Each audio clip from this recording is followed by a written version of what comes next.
السلام علیکم ورحمۃ اللہ وبرکاتہ۔ الاشباہ والنظائر جلد صوم۔ بسم اللہ الرحمن الرحیم۔ ولا يدخل الصبی فی القسامۃ والعاقلۃ۔ اب یہاں سے مسئلہ یہ بیان فرماتے ہیں کہ جو نابالغ بچہ ہے وہ قسامت میں داخل نہیں ہوگا۔ قسامت کسے کہتے ہیں؟ تو قسامت کا مطلب یہ ہوتا ہے کہ کسی جگہ پر کوئی مقتول پایا جائے اور قاتل کا پتہ نہ چلے، تو اب اس صورت میں اولیاء مقتول اہل محلہ پر قتل عمد یا قتل خطا کا دعویٰ کریں اور اہل محلہ وہ انکار کریں، تو اب اس صورت میں محلے والوں میں سے 50 افراد لیے جاتے ہیں جو اس بات کی قسم اٹھاتے ہیں کہ نہ تو ہم نے قتل کیا ہے اور نہ ہم قاتل کو جانتے ہیں۔ تو اب اس صورت میں ان 50 افراد میں وہ نابالغ بچہ داخل نہیں ہوگا۔ والعاقلۃ، اور عاقلہ میں بھی نابالغ بچہ داخل نہیں ہوگا۔ تو عاقلہ یہ قاتل کے عاقلہ پر دیت ہوتی ہے، تو قاتل کے عاقلہ سے مراد وہ افراد ہوتے ہیں کہ جن سے قاتل کا تعلق ہوتا ہے، اب چاہیں وہ اس کے برادری کے لوگ ہوں یا اہل محلہ ہوں یا ہم پیشہ افراد ہوں۔ فرماتے وَإِنْ وُجِدَ قَتِيلٌ فِي دَارِهِ، اگر کوئی مقتول پایا گیا فی دارہ، نابالغ بچے کے گھر میں، اب چونکہ گھر میں پایا گیا ہے تو اب اس صورت میں فَالدِّيَةُ عَلَىٰ عَاقِلَتِهِ، تو دیت جو ہے وہ اس نابالغ بچے کے عاقلہ پر ہوگی، کما فی الصغریٰ۔ وَلَا جِزْيَةَ عَلَيْهِ، اب یہ ہے کہ نابالغ بچے پر جزیہ اور ٹیکس نہیں ہوگا۔ ولا يدخل فی الغرامات السلطانیہ، اور سلطانی بادشاہی ٹیکس میں بھی یہ نابالغ بچہ داخل نہیں ہوگا، کما فی قسمت الولوالجیہ، جیسے کہ ولوالجیہ کے کتاب القسمت میں ہے۔ ولا یؤخذ صبیان اہل الذمۃ بالتمییز عن صبیان المسلمین، اب فرماتے ہیں کہ جو ذمی ہیں تو ان کا وہ حکم میں جو ہے وہ مسلمانوں کی طرح ہیں، تو اب اس صورت میں ذمیوں کے بچوں کو نہیں پکڑا جائے گا مسلمانوں کے بچوں سے الگ کر کے، کما فی الخانیہ، جیسے کہ خانیہ میں ہے۔ فرماتے ہیں ولا شیء علی صبیان بنی تغلب، بنی تغلب کے بچوں پر کچھ نہیں ہے۔ تو بنی تغلب یہ نجد کے ایک عرب قبیلے کا نام ہے۔ تو حاشیے کے اندر فرماتے ہیں حضرت عمر رضی اللہ عنہ نے ٹیکس کو مقرر کیا ہے، خراج کو، تمام زمینوں میں۔ اس کا مطلب یہ ہے کہ جو تغلبی بچے ہوں یا عورت، ان کی زمین سے عشر لیا جائے گا دوگنا کر کے، جیسے کہ مسلمان بچہ یا مسلمان عورت کی زمین سے وہ عشر لیا جاتا ہے، تو ایسے ہی تغلبی بچے کی زمین سے بھی عشر دوگنا کر کے لیا جائے گا۔ تو جب دوگنا کر کے لیا جائے گا تو یہاں پر یہ ہے کہ بنی تغلب کے بچوں پر کچھ نہیں ہے، تو یہ تو اس کے خلاف ہو گیا، اور اگر کوئی دوسری چیز مراد ہے تو ہمیں اس کا علم نہیں ہے۔ لیکن علامہ حموی حاشیے میں فرماتے ہیں وَالظَّاهِرُ أَنَّ مُرَادَهُ فِي مَوَاشِيهِمْ وَأَمْوَالِهِمْ، کہ مطلب یہاں پر یہ ہے کہ بنی تغلب کے بچوں پر کچھ نہیں ہے، یعنی ان کے مواشی اور ان کے اموال میں کچھ نہیں ہے، یہ مراد ہو سکتا ہے۔ وَلَا يُقْتَلُ وَلَدُ الْحَرْبِيِّ إِذَا لَمْ يُقَاتِلْ، اب مسئلہ یہ ہے کہ حربی شخص کے بچے کو قتل نہیں کیا جائے گا، تو اب حربی سے جنگ ہے، اب بچوں سے نہیں، تو حربی شخص کے بچے سے جو ہے قتال نہیں کیا جائے گا، اذا لم یقاتل، جبکہ جو ہے وہ قتال نہ کرے۔ ولو قتلہ مجاہد بعد قول الامام من قتل قتیلا فلہ صلبہ، یعنی مسئلہ یہ ہے کہ امام اور جو امیر لشکر ہے اس نے یہ کہا کہ من قتل قتیلا، جس نے کسی کو قتل کیا، فلہ صلبہ، تو اب اس کے لیے اس مقتول کا ساز و سامان ہے۔ تو اب امام کے یہ کہنے کے بعد لو قتلہ مجاہد، اگر کسی مجاہد نے اس حربی کے بچے کو قتل کر دیا، تو ظاہر سی بات ہے اس بچے کو تو قتل کرنے کا حکم نہیں تھا، تو اس نے قتل کر دیا، تو لم یستحق الصلب، تو اب یہ اس کے ساز و سامان کا مستحق نہیں ہوگا، الا اذا قاتل، ہاں جب وہ حربی کا بچہ قتال کرے، پھر جو وہ قتال کر رہا ہو پھر اس نے قتل کر دیا، تب یہ مستحق ہوگا۔ وَيَدْخُلُ الصَّبِيُّ تَحْتَ قَوْلِهِ مَنْ قَتَلَ قَتِيلًا فَلَهُ صَلْبُهُ، اب فرماتے ہیں کہ امام نے یہ کہا کہ جس نے کسی شخص کو قتل کیا تو اس کے لیے اس کا ساز و سامان ہے، تو اب اس قول کے تحت نابالغ بچہ داخل ہوگا۔ فَإِذَا قَتَلَ الصَّبِيُّ، یعنی مسلمان جو نابالغ بچہ ہے وہ داخل ہو جائے گا، اگر وہ قتال کرتا ہے تو اسے یہ انعام ملے گا۔ فَإِن قَتَلَ الصَّبِيُّ، اگر وہ نابالغ بچہ نے کسی کو قتل کیا، کسی حربی کو، تو استحق صلب مقتولہ، تو اب وہ اپنے مقتول کے ساز و سامان کا مستحق ہوگا، لقول الزیلعی وَيَدْخُلُ فِيهِ كُلُّ مَنْ يَسْتَحِقُّ الْغَنِيمَةَ سَهْمًا أَوْ رَضْخًا، کہ امام زیلعی کے اس قول کی وجہ سے کہ اس میں یعنی من قتل قتیلا فلہ صلبہ، اس قول میں ہر وہ داخل ہے کہ جو غنیمت کا مستحق ہوتا ہے، اب چاہے حصے کے طور پر ہو جیسے کہ جو بالغ مجاہد ہے، اور ردخن یا انعام کے طور پر مستحق ہو جیسے کہ نابالغ ہو۔ ہاں،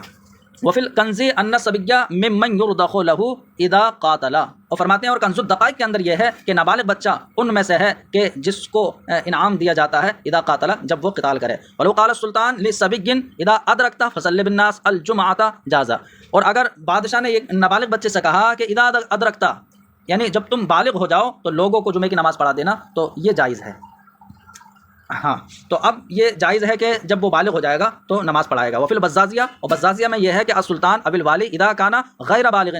کہ سلطان یا جو والی حاکم ہے جب نابالغ ہو، فبلغ، پھر بعد میں بالغ ہو جائے، تو اب لوگوں کو جو ہے وہ تقلید جدید کی حاجت ہوگی، یحتاج الی تقلید جدید، تو یہ بالغ اب جب ہو گیا تو اسے تقلید جدید کی حاجت ہے۔ ولا تنعقد بیمینہ، فرماتے ہیں کہ ولا تنعقد یمینہ، اور نابالغ بچے کی قسم جو ہے وہ منعقد نہیں ہوگی،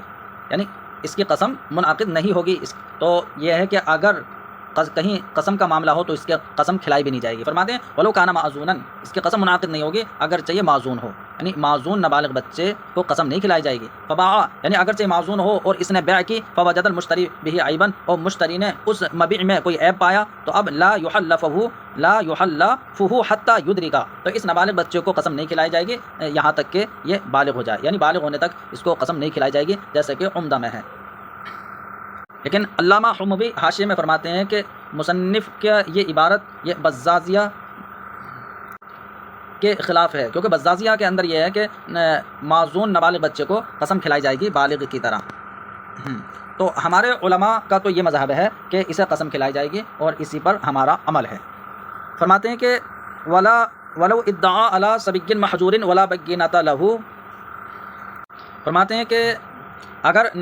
حجر لگائے ہوئے بچے پر کسی نے دعویٰ کیا کہ اس پر میرا یہ آ رہا ہے، ولا بینۃ لہ، اور مدعی کے پاس بینہ بھی نہیں ہے، تو اب لا یحضرہ الی باب القاضی، تو اب قاضی کے دروازے تک مدعی اسے نہیں لے جائے گا۔ کیوں؟ اس لیے کہ اسی کے مطابق ہے کہ اسے قسم تو کھلائی نہیں جائے گی، اور اگر اس نے قسم کھانے سے انکار کر دیا تو کوئی فیصلہ نہیں ہوگا۔ لأنہ لو حلف، کہ اس لیے کہ اگر اسے قسم کھلائی گئی فنقلا، اور اس نے قسم نہ اٹھائی، نقلا کا منع تھا قسم نہ اٹھانا، منع کر دینا، تو لا یقضی علیہ، تو اب قاضی اس کے خلاف کوئی فیصلہ نہیں کرے گا، جیسے کہ عمدہ میں ہے۔ اب مسئلہ یہ ہے کہ نابالغ بچہ اگر جنایت کرتا ہے تو اب اسے سزا تو نہیں دی جائے گی، لیکن اس پر تادیباً تعزیر قائم کی جائے گی۔ فرماتے ہیں وَيُقَامُ التَّعْزِيرُ عَلَيْهِ تادیباً، اور نابالغ بچے پر تادیباً تعزیر قائم کی جائے گی، یعنی بادشاہ جو چاہے وہ مناسب سزا دے سکتا ہے، اسے تعزیر بولتے ہیں۔ وَتَتَوَقَّفُ عُقُودُهُ الْمُتَرَدِّدَةُ بَيْنَ النَّفْعِ وَالضَّرَرِ عَلَى إِجَازَةِ وَلِيِّهِ، اب مسئلہ یہ ہے کہ نابالغ بچے کا عقد، وہ عقد میں تردد ہے کہ نفع بھی ہو سکتا ہے، ضرر بھی ہو سکتا ہے، تو اب جہاں پر یہ تردد ہو تو ایسے عقود وہ ولی کی اجازت پر موقوف ہیں، ولی چاہے تو وہ اجازت دے دے اور چاہے تو وہ اجازت نہ دے۔ فرماتے ہیں کہ بین النفع والضرر، نفع اور ضرر کے درمیان تردد والے نابالغ بچے کے عقود موقوف ہوں گے اس کے ولی کی اجازت پر۔ ویصح قبضہ للہبۃ، اور نابالغ بچے کا قبضہ وہ صحیح ہے ہبہ پر، یعنی ہبہ کی چیز پر اس کا قبضہ کرنا صحیح ہے، اور ایسے ہی ہبہ کو قبول کرنا بھی یہ نابالغ بچے کا صحیح ہے۔ فرماتے ہیں ولا یتوقف من اقوالہ ما تمحض ضررا، ہاں، تو فرماتے ہیں کہ نابالغ بچے کے وہ اقوال جو محض ضرر ہے تو وہ اقوال وہ موقوف نہیں ہوں گے، ہاں، وہ کسی کی اجازت پر موقوف نہیں ہوں گے، بل یلغا، علامہ حموی فرماتے ہیں وہ اقوال جو ہے لغو ہو جائیں گے اور ان پر احکام کا ترتب نہیں ہوگا، جیسے کہ طلاق ہے یا عتاق ہے، تو جو محض ضرر ہیں یہ اس کے اقوال جو ہیں وہ لغو ہو جائیں گے۔ فرماتے ہیں وَمِنْهُ اقراضه وَاستقراضه، اب مسئلہ یہ ہے کہ وَمِنْهُ کا مطلب، اور جو محض ضرر ہیں، تو جو بچے کے اقوال محض ضرر ہیں ان میں سے اقراضه، بچے کا قرض دینا ہے، وَاستقراضه، اور بچے کا قرض لینا ہے۔ فرماتے ہیں لو کان محجورا، کہ اگر بچہ حجر لگایا ہوا ہے تو اب اس کا قرض لینا اور قرض دینا یہ جو ہے وہ لغو ہوگا، کیونکہ اس میں محض ضرر ہے، کیونکہ قرض دینے میں جو ہے خود کو ضرر ہے اور قرض لے گا یہ تو اب دوسرے کو ضرر ہے۔ لا لو کان معذونا، یعنی ایسا نہیں کہ اگر معذون ہو، اس لیے کہ اگر یہ معذون فی التجارت ہے تب یہ قرض لے بھی سکتا ہے اور قرض دے بھی سکتا ہے۔ فرماتے ہیں وَكِفَالَتُهُ بَاطِلَةٌ وَلَوْ أَنَ أَبِيهِ، اور نابالغ بچے کو کفیل بنانا، تو نابالغ بچے کو کفیل بنانا یہ باطل ہے، یعنی کوئی دوسرا انسان نابالغ بچوں کو کفیل بنائے تو یہ باطل ہے، ولو ان ابیہ، اگرچہ اس کے باپ کی طرف سے جو ہے کفیل بنانا ہو۔ اور یہاں پر یہ کوئی قید نہیں ہے کہ بچہ محجور ہو یا معذون فی التجارت ہو، ہاں، چاہے کفالت کی باپ نے اجازت دی ہو یا نہ ہو، یعنی کوئی اس قید نہیں ہے، بلکہ نابالغ بچے کو کفیل بنانا صحیح نہیں ہوگا۔ کیوں؟ تو علامہ حموی حاشی میں اس کی وجہ یہ بیان فرماتے ہیں کہ اس لیے کہ یعنی کفالت کی اجازت دینا، نابالغ بچے کو کفیل بنانا، یہ اس کی اجازت دینا ہے جو تبرع ہے، کفیل بنانا، اور تبرع یہ باپ کی ولایت کے تحت داخل نہیں ہے، تو اب باپ اس کی اجازت کا بھی مالک نہیں ہوگا۔ تو اب ایسا نہیں ہو سکتا کہ باپ جو ہے وہ اپنا کفیل نابالغ بچوں کو بنا دے کہ اگر میں آپ کے یہ نہ چکا پاؤں پیسے وغیرہ تو یہ میرا بچہ دے گا۔ وصحت لہو، اور نابالغ بچے کے لیے کفالت صحیح ہے، یعنی نابالغ بچے کے لیے کفالت ہو۔ تو نابالغ بچے کے لیے کفیل کا صحیح ہونے کا مطلب یہ ہے کہ نابالغ بچے کے کسی شخص پر کچھ آ رہا ہو، تو اب وہ شخص یہ کہے کہ اگر یہ نہ دے پائے تو میں تمہیں دے دوں گا، یعنی نابالغ بچے کو میں دے دوں گا، تو نابالغ بچے کے لیے کسی کا کفیل بننا یہ صحیح ہے۔ وعنہ، اور نابالغ بچے کی طرف سے بھی کفیل بننا صحیح ہے، یعنی کہ نابالغ بچے کی طرف سے کا مطلب یہ ہوگا کہ اگر یہ نابالغ بچے پر جو آ رہا ہے اگر یہ نہ دے تو اب جو ہے میں دے دوں گا، تو نابالغ بچے کی طرف سے یہ کفیل بننا بھی صحیح ہے۔ فرماتے ہیں کہ وقد جمع العمادی فی فصولہ احکام الصبیان، اور علامہ عمادی نے اپنے فصول میں احکام صبیان کو جمع کیا ہے۔ تو جو علامہ عمادی نے جمع کیا ہے تو وہ تفصیلی انداز ہے۔ علامہ ابن نجیم مصری فرماتے ہیں کہ جو ہم نے فروع کا ذکر کیا ہے اور جو ہمارا حسن بیان ہے اور استیعاب ہے تو وہ ہم پر اللہ کا احسان ہے۔ تو جو ہمارے یہ حسن تقریر اور حسن بیان کا اندازہ لگانا چاہے تو وہ علامہ عمادی کے نے جو ذکر کیا ہے اسے دیکھ لے۔ فرماتے ہیں فمن اراد الاطلاع علی کثرت فروعنا وحسن تقریرنا واستیعابنا، تو جو شخص ہمارے کثرت فروع اور حسن تقریر و استیعاب پر آگاہی کا ارادہ کرے اور اللہ کے ہم پر احسان پر، اللہ نے جو ہم پر انعام فرمایا ہے اس پر مطلع ہونے کا ارادہ کرے کہ ان میں کہ جن متفرق مسائل کو جمع کرنے کا ہم قصد رکھتے ہیں تو ان میں جو اللہ کا ہم پر انعام ہے اس پر مطلع ہونے کا جو ارادہ کرے، فَلْيَنْظُرْ مَا ذَكَرَهُ الْعِمَادِي، تو وہ اس کو دیکھ لے کہ جسے علامہ عمادی نے ذکر کیا ہے۔ وقد ذکر العمادی ما يكون به بالغا، اور عمادی نے ان امور کا بھی ذکر کیا ہے کہ جن کے ذریعے وہ بالغ ہو جاتا ہے اور جو بالغ سے متعلق امور ہیں، اور ہم نے ان کو قصداً ترک کر دیا ہے لتصریحہم بہ فی کتاب الحجر، کیونکہ فقہا نے ان کی صراحت کتاب الحجر میں کی ہے۔ وکتابنا ھذا، اور ہماری یہ کتاب انشاءاللہ تعالی کتاب المفردات الملتقطات، یعنی ملتقط اس میں لقطہ ہے، یہ خاص خاص مسائل کو اٹھایا گیا ہے، چنے ہوئے مفرد مسائل کی کتاب ہے۔ فرماتے ہیں والصبیۃ التی لا تشتہی یجوز السفر بها بغیر محرم، تو وہ نابالغ بچی کے جو مشتہات نہیں ہے تو اب اس کے ساتھ بغیر محرم کے اس کے ساتھ سفر کرنا یہ جائز ہے۔ ایسے ہی فرماتے ہیں ولا یضمن الصبی بالغصب فلو غصب صبیا فمات عنده لم یضمنہ، ہاں تو نابالغ بچے کا ضمان نہیں دیا جائے گا غصب کرنے کی وجہ سے، مطلب غصب کی وجہ سے نابالغ بچے کا ضمان نہیں دیا جائے گا۔ جو نابالغ بچہ آزاد ہے تو اب اس کا ضمان نہیں دیا جائے گا، اس لیے ہاں اگر جنایت کر دی بچے کے ساتھ کچھ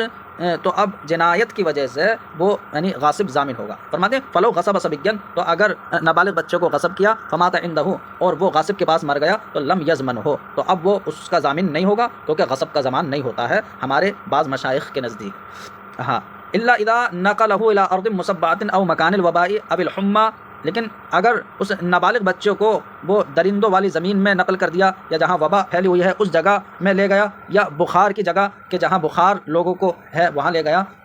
بخار پھیلا ہوا ہے، تو اب اس صورت میں اس نے جو ہے جنایت کی ہے، اس کی وجہ سے اس پر ضمان ہوگا۔ اب علامہ ابن نجیم مصری یہ فرماتے ہیں وقد سئلت عمن اخذ ابن انسان صغیرا، کہ مجھ سے اس شخص کے بارے میں دریافت کیا گیا کہ جس نے کسی انسان کے نابالغ بچے کو لے لیا، نابالغ بچے کو غصب کر لیا، وَأَخْرَجَهُ مِنَ الْبَلَدِ، اور اس کو شہر سے باہر لے گیا، تو هل يلزمه احضاره الى ابی، تو اب کیا اس غاصب پر، اس لینے والے پر اس بچے کو باپ کے پاس لانا لازم ہوگا یا نہیں؟ تو اب فعجبت بما فی الخانیہ، فرماتے ہیں کہ میں نے وہ جواب دیا جو خانیہ میں ہے کہ ایک آدمی نے آزاد نابالغ بچوں کو غصب کیا اور نابالغ بچہ اس کے پاس سے غائب ہو گیا، فإن الغاصب يحبس حتى يجيء بالصبي او يعلم انه مات، کہ اس غاصب کو جو ہے وہ قید کیا جائے گا جب تک کہ وہ اس نابالغ بچے کو نہ لے آئے یا جب تک یہ نہ بتا دے کہ وہ مر گیا۔ فرماتے ہیں کہ ولو خدعه حتى اخذه برضاه لم يضمن، اور اگر نابالغ بچے کے ساتھ دھوکہ کیا یعنی یہاں تک کہ اس کو اس کی رضامندی سے پکڑ کر لے گیا، یعنی نابالغ بچے کو ٹافی یا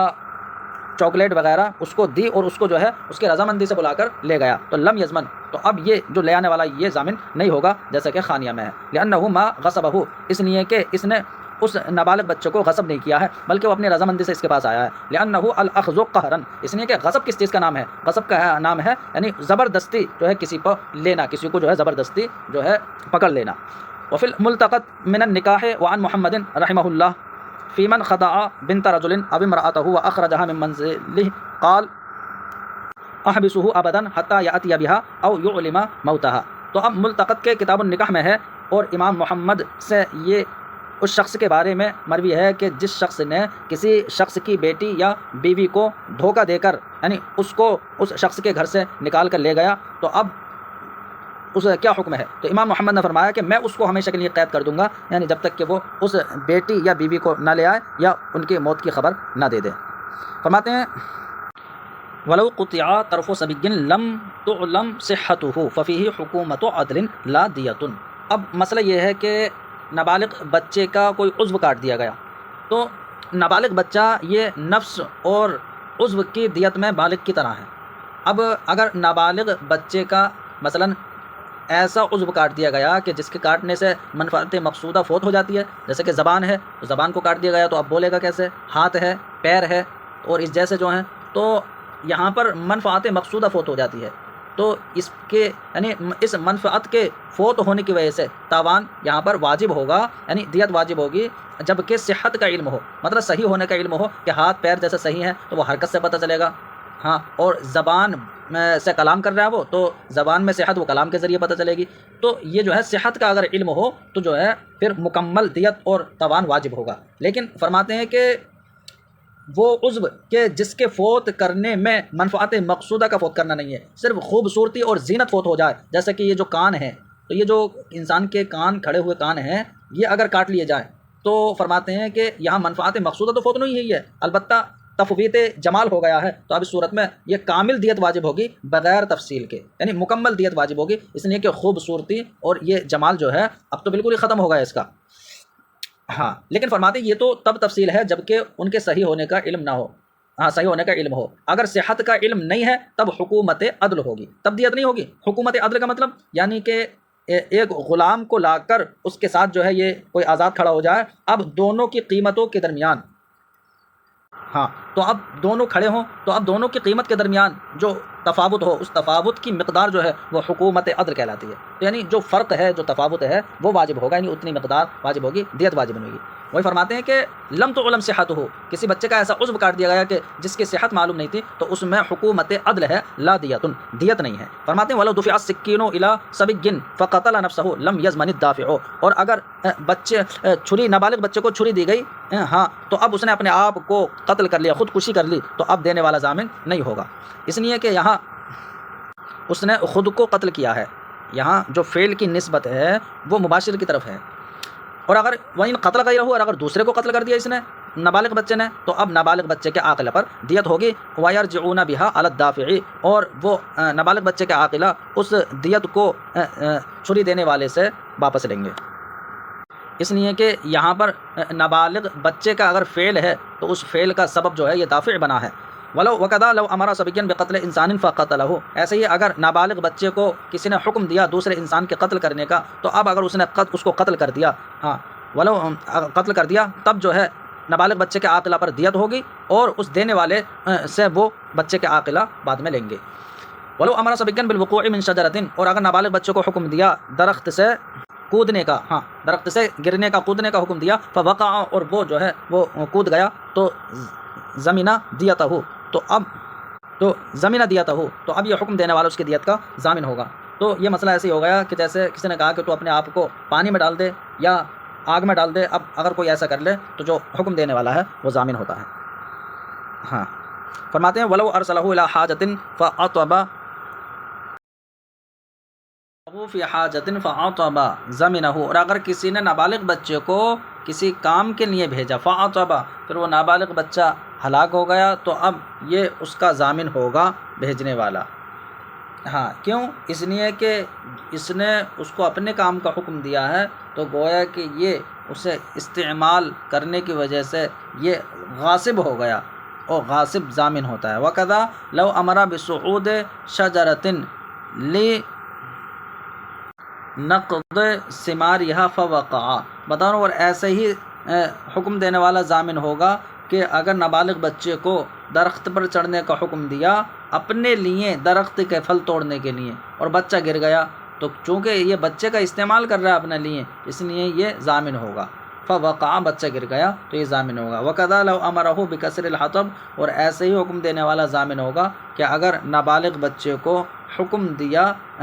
لکڑی توڑنے کا، پھر جو ہے وہ ہلاک ہو گیا تو یہ ضامن ہوگا۔ قَذَا فِي الْخَانِيَةِ، فرماتے ہیں ہاں وفیہا ایضاً، اور خانیہ میں یہ بھی ہے کہ صبی ابن 9 سنین سقط من سطح او غرق فی ماء قال بعضهم لا شیء علی الوالدین، کہ فرماتے ہیں کہ 9 سال کا بچہ وہ چھت سے گر گیا یا پانی میں ڈوب گیا تو بعض فقہا نے فرمایا کہ لا شیء علی الوالدین، کہ والدین پر کچھ نہیں ہوگا۔ کیوں؟ لأنہ ممن یحفظ نفسہ، اس لیے کہ یہ نابالغ بچہ اب ان میں سے ہے کہ جو اپنی حفاظت کر سکتا ہے۔ وَإِنْ كَانَ لَا يَعْقِلُ أَوْ كَانَ أَصْغَرَ سِنًّا، فرماتے ہیں اور اگر یہ نابالغ بچہ سمجھ وال نہیں ہے یا بہت چھوٹی عمر کا ہے، تو اب اگر یہ چھت سے گر گیا یا پانی میں ڈوب گیا تو قالو، فقہا نے فرمایا یکون علی الوالدین او علی من کان صبی فی حجرہ، تو اب والدین پر یا اس پر کہ جس کی پرورش میں یہ نابالغ ہے اس پر الکفارہ، تو کفارہ ہوگا لترک الحفظ، یعنی حفاظت چھوڑنے کی وجہ سے کہ انہوں نے اس کی حفاظت نہیں کی، تو کفارہ ہوگا کہ یہ غلام آزاد کریں یا 60 دن کے یہ روزے رکھیں، جیسے کہ علامہ حموی نے حاشیے میں فعلیہ الکفارۃ کی جو ہے تشریح کی ہے کہ یا تو مومن غلام آزاد کرے یا 60 دن کے روزے رکھے۔ اچھا، فرماتے ہیں کہ وقال بعضهم لیس علی الوالدین شیء الا الاستغفار، تو اب بعض فقہا نے فرمایا کہ والدین پر کچھ نہیں ہوگا سوائے استغفار کے، کہ والدین صرف استغفار کریں گے، وہ صحیح، اور یہی صحیح ہے۔ علامہ حموی فرماتے ہیں کہ فقیہ نے فرمایا کہ یہی صحیح ہے اور اسی پر ہمارا عمل ہے۔ الا ان یسقط من یدہ فعلیہ الکفارۃ، ہاں اگر والدین یا جس کی پرورش میں نابالغ ہے اس کے ہاتھ سے یہ بچہ گر جائے تو فعلیہ الکفارۃ، تو اب جو ہے اس پر کفارہ ہوگا، کیونکہ اب یہاں پر اس کا فعل ہوا۔ ولو حمل صبیا علی دابۃ وقال امسکھا لی وہی واقفۃ فسقط ومات کان علی عاقلۃ الذی حملہ الدیۃ مطلقا، اب فرماتے ہیں کہ اگر نابالغ بچے کو فرمایا اگر نابالغ بچے کو جانور پر بٹھایا اور کہا کہ تو اس جانور کو رو کے رکھ میرے لیے، وہی واقفتن، اور اس حال میں کہ وہ رکا ہوا ہے جانور، وہی واقفتن، جانور رکا ہوا ہے، فسقط، تو اب یہ نابالغ بچہ یہ گر گیا، وماتا، اور یہ مر گیا، تو اب اس کے عاقلہ پر کہ جس نے اس کو بٹھایا اس کے عاقلت پر کانت دیت مطلقاً دیت ہوگی۔ ہاں وَإِن سَيَّرَ الصَّبِيُّ الدَّابَّةَ فَوَطَأَتْ إِنسَانًا، تو اب یہ مسئلہ یہ ہے کہ اگر نابالغ بچے نے جانور کو چلا دیا، ہانک دیا، فَأَوْطَأَتْ إِنسَانًا، اور اس نے کسی انسان کو رون دیا، فَقَتَلَهُ، اور روند کر اس کو قتل کر دیا، فرماتے ہیں فَالدِّيَةُ عَلَىٰ عَاقِلَةِ الصَّبِيِّ، تو یہاں پر نابالغ بچے کے خود کا فعل ہوا یہ، تو اب نابالغ بچے کے عاقلہ پر دیت ہوگی، الا ان یکون الصبی لا یستمسک علیہا، لیکن بتا رہے ہیں ہاں نابالغ بچہ اگر ایسا ہو کہ جو اس جانور پر رک نہ پاتا ہو، یعنی اس جانور پر وہ رک نہ پاتا ہے، اتنا چھوٹا نابالغ بچہ ہے، فحدرن، تو اب جو ہے حدر کہتے ہیں کہ نہ قصاص ہو نہ دیت ہو، تو جو ہے یعنی خون کا بغیر قصاص و حدر کے ضائع ہو جانا، تو یہ حدر ہے۔ ولو کان الرجل راکبا فحمل صبیا معه. اب مسئلہ یہ ہے کہ اگر آدمی سوار ہو اور اس نے اپنے ساتھ نابالغ بچے کو بٹھا لیا، فقتلت الدابۃ انسانا، اور جانور نے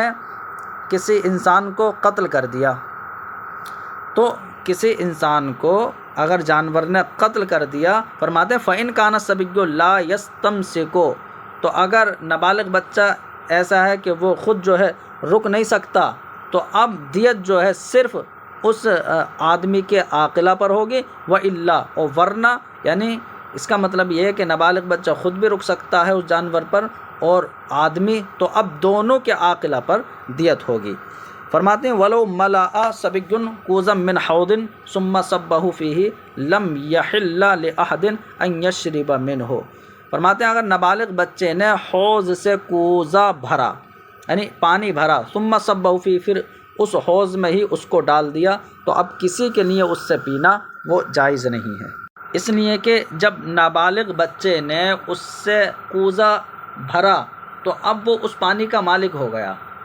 ہاں، کیونکہ مباح چیز کو جو لے لے وہ اس کا مالک ہو جاتا، تو اب وہ مالک ہو گیا. اب اس نے جو باقی مباح پانی ہے اس میں وہ پانی ڈال دیا، تو اس کی ملکیت مباح چیز میں مخلوط ہو گئی، اور ایسی مخلوط ہوئی کہ تمیز بھی ممکن نہیں، تو اب اس صورت میں کسی کے لیے پینا وہ حلال نہیں ہے. علامہ حموی حاشیہ فرماتے ہیں ایسے ہی مباح پانی سے اگر کوزہ بھر کے نابالغ بچہ لاتا ہے تو والدین کے لیے بھی پینا حلال نہیں ہے جبکہ وہ غنی ہوں، اس لیے کہ جو پانی ہے وہ بچے کا مملوک ہو گیا ہے، تو والدین کے لیے اس کے مال سے کھانا بغیر حاجت کے یہ جائز نہیں ہوگا. فرماتے ہیں وَلَا يَجُوزُ لِلْوَلِيِّ إِلْبَاسُهُ الْحَرِيرَ، کہ ولی کے لیے نابالغ بچے کو ریشم پہنانا یہ جائز نہیں ہے، یعنی کہ یہ مکروہ تحریمی ہے کہ ہاں مذکر کو ریشم یا سونا وغیرہ پہنایا جائے. تو مذکر کے لیے یہ حرمت ہے، تو جس طریقے سے پہننا جو ہے وہ مباح نہیں ہے، ایسی پہنانا بھی مباح نہیں ہے. ہاں، جیسے کہ شراب کا پینا بھی حرام ہے اور پلانا بھی حرام ہے. فرماتے ہیں کہ تو ریشم اور سونا پہنانا جو ہے وہ جائز نہیں ہے.